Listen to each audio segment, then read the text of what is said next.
Hi, my name is Brian. Welcome to the Bosque.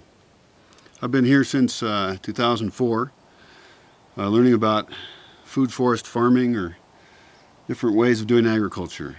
I also think a lot about the human culture of spaces and how people and nature can work together and how people can work together as well.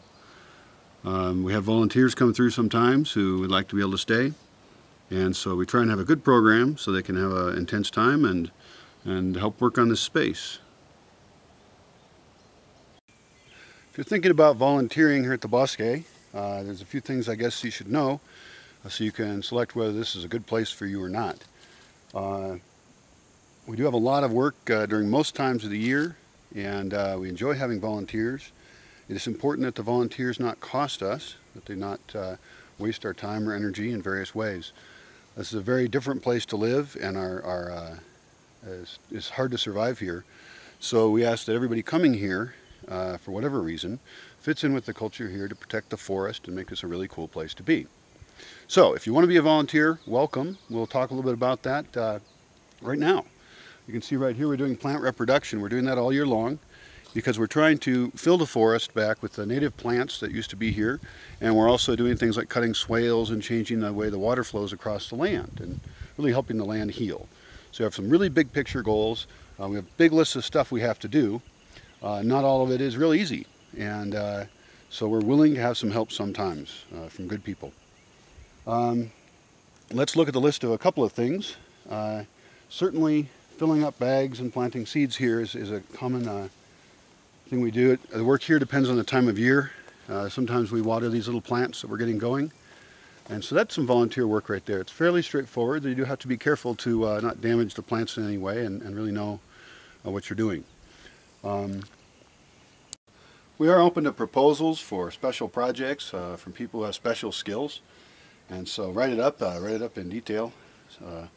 Probably best to come here first and check the space out, but you can get an idea from all the stuff we have online, the videos, and we've got tens of thousands of words written about the place.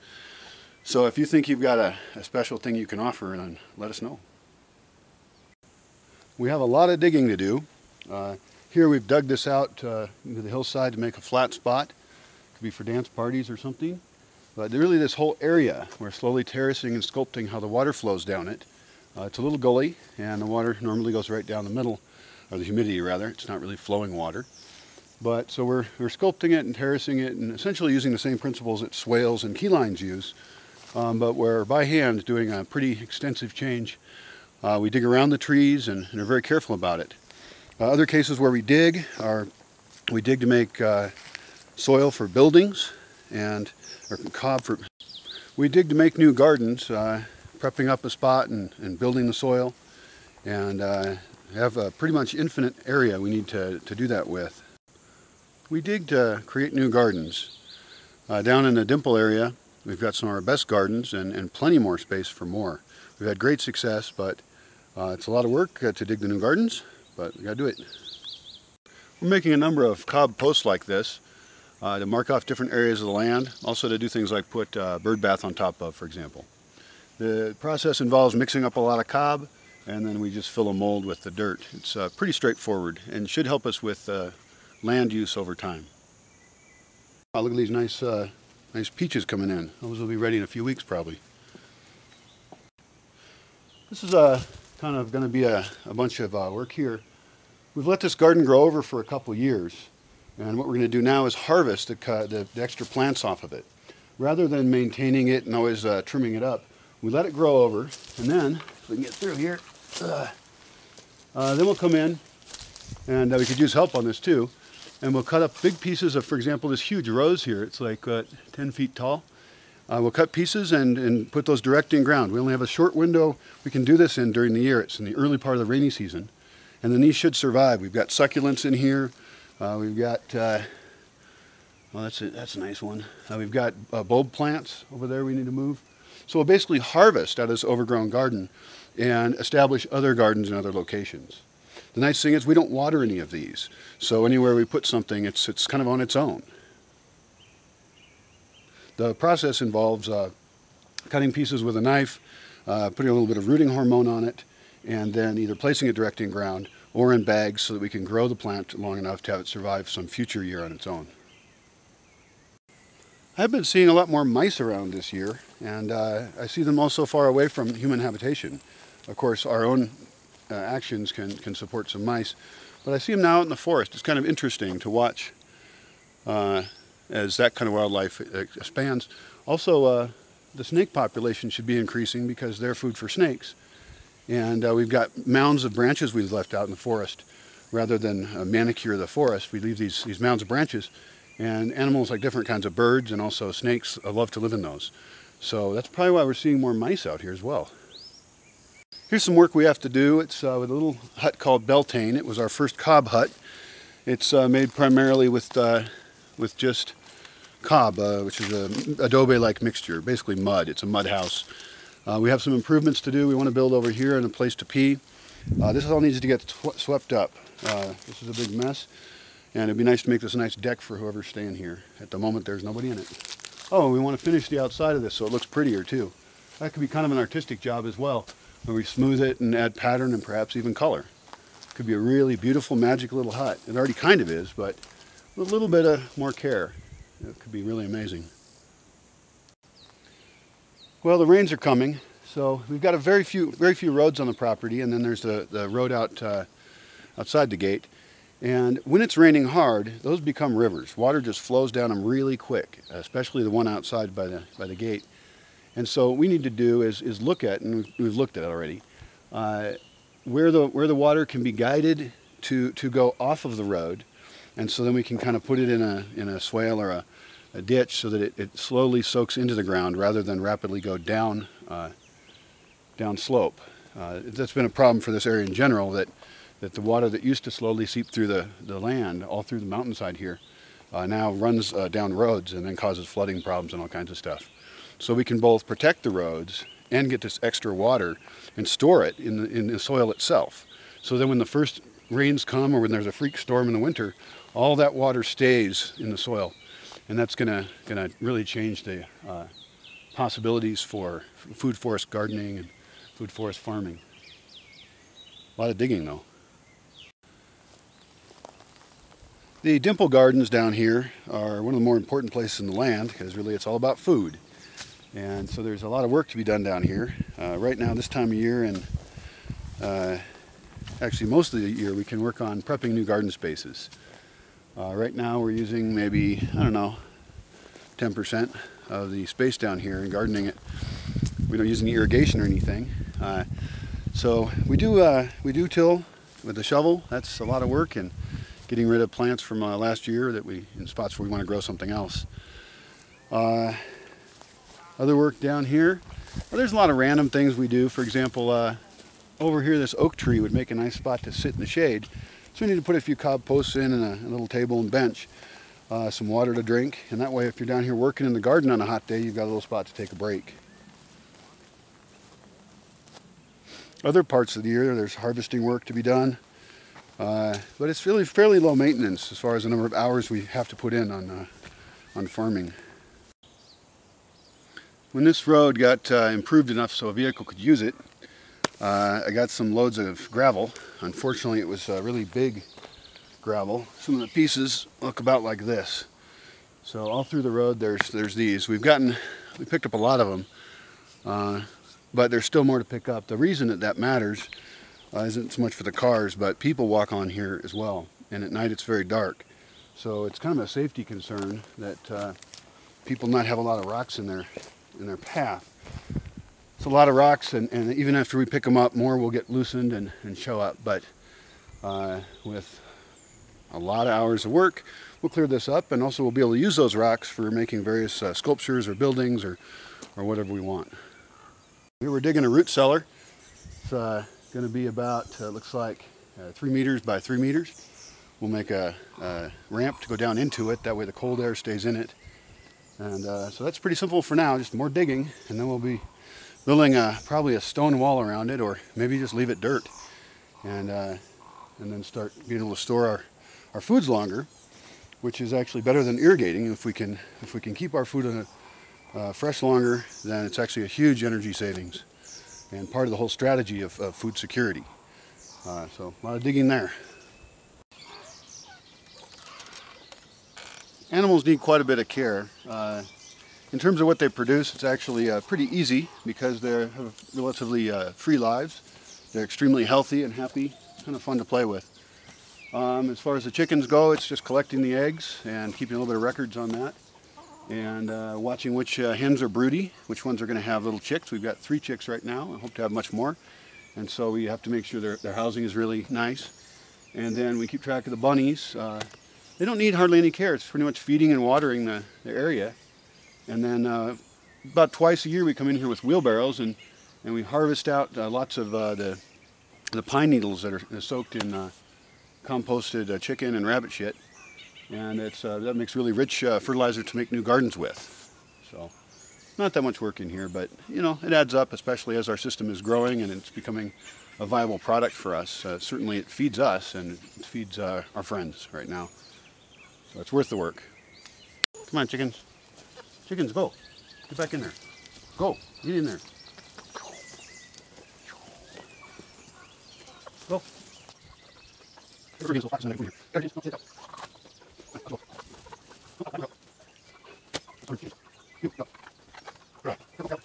Go. They don't always do what they're told. Things are getting kind of fun down here. This is our new rabbit area, and it was some work setting it up. We had to make sure the fence was secure and that they wouldn't dig out or nothing would get in and kill them. And we have a pretty big space here. It's probably 3 times as big as the old chicken coop and rabbit area. So they're loving it. There's lots of trees and there's lots of grass to make little houses under. My concern is that when the rains come, because their population density, even though it's quite low, I'm concerned that there won't be enough warm places for them to.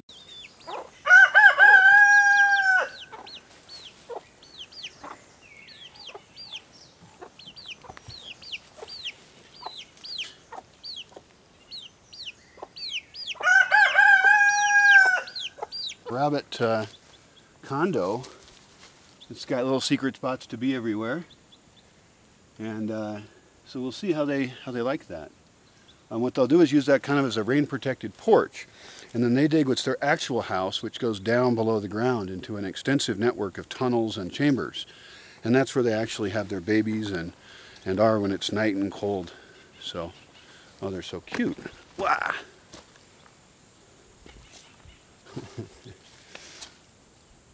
The houses are made with just an old scrap box and cob. So we have to mix up the cob using our feet and stomp it. And then we can design the little houses and put them together. We probably should get another, I think, 20 to 30 of these little houses in here. Maybe a couple of the bigger complexes as well. And then we'll let it ride and see how they do. So far nobody's having babies down here yet. But what happens is when they start having babies, they have lots of them. They'll have 6 to 8 in a litter, and they have them quite often. So it's really an exponential growth curve that I'm actually sort of concerned that we have to keep it under control because they reproduce like bunnies. Sometimes there's fun art to be had with clay. In this case, there's a sun and there's a face over here on the side of this building. They can still be improved a little bit. We've started using colors. We're experimenting with natural dyes and vegetable dyes. So we have non-toxic colorings that can make patterned buildings like they have all over the world. So more artistically inclined people who can show that they can make something beautiful will end up getting that kind of project. Down here at the casita, we have a shared building, so a lot of people come and use it in the morning or in the evening. And that means it needs to get cleaned a little more often. We have a lot of sweeping to do. There's a lot of squirrels and things, and of course we have to clean up after ourselves and other people. So there's a bit of work kind of keeping this space to be a good shared space. Hi, Callie Spot. Come here. Good girl. Hi, honey. Look at that pretty kitty. Oh yeah. Hey, sweetie.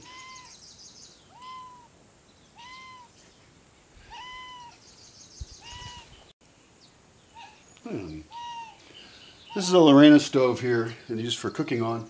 It gets really dirty though, so we gotta clean all this soot out of there sometimes. And, And then these pipes that the smoke goes out of have to be cleaned out periodically as well, about every month or two. They're probably too narrow of a tube. But the stoves work out great. It's a great way to use a renewable energy source for cooking. Down here we've got a pretty immense project. We're down from the casita. There's a gully here, and in the past we've terraced it somewhat and put in gardens. Those weren't super successful. It was kind of shady, and the land wasn't very great. But we're changing things a little bit. We're using the gray water from this house. We have always been propagating plants down here. It's a great spot for that since it's very well protected. But the big project now is to go ahead and on these slopes start to terrace it very carefully. We'll terrace up above and we'll actually fill down here. That'll give us lots of nice rich dirt in the moistest part of the gully. This bamboo is doing really pretty well here this year. So that's a lot of wheelbarrow loads of dirt. Look at these little baby avocados coming in. That's great. The avocados don't really have a big harvesting period. You just kind of pick them as you need them and then wait a little bit. Unlike that though, there's the quince, and we have about 1,200 quince trees. So at some point this year, I forget when, probably in about 3 months or so, we'll have to pick many pounds of quince. It'll probably take a couple days. And then we'll have to process that, and then we'll ferment it, most of it probably, because there's only so much jam you really want to have. So that'll be an interesting task for a few days. Each year that goes by, there'll be more and more of those. Since all the quince are very small, the trees are like, I don't know, 6 feet tall. And they're going to get to be 20 feet tall and with much more volume. So soon we'll have thousands of kilos of quince to deal with. Always working to make small improvements around the place. In this case, this was a fire circle that was getting used recently, and the rocks started actually exploding. At first we thought it was a wood exploding, but then it turned out, no, really, fragments of sharp, hot rocks are flying out and hitting people. So we realized that this particular kind of rock maybe isn't the best for a fire pit.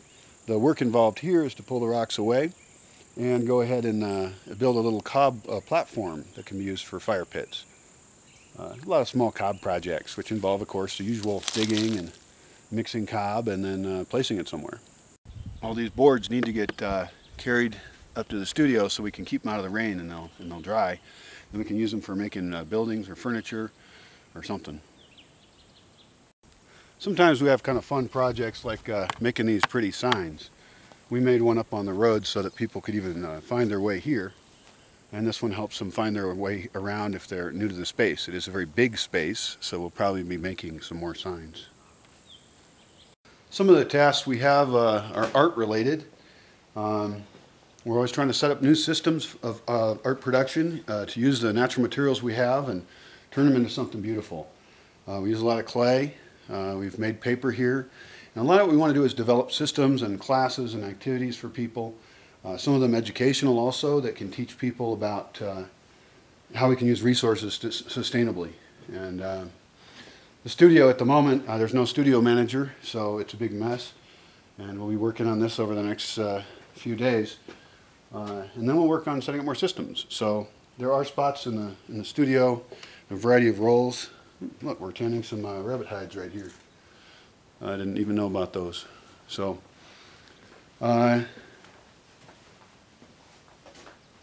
yeah, that's going to be a lot of work.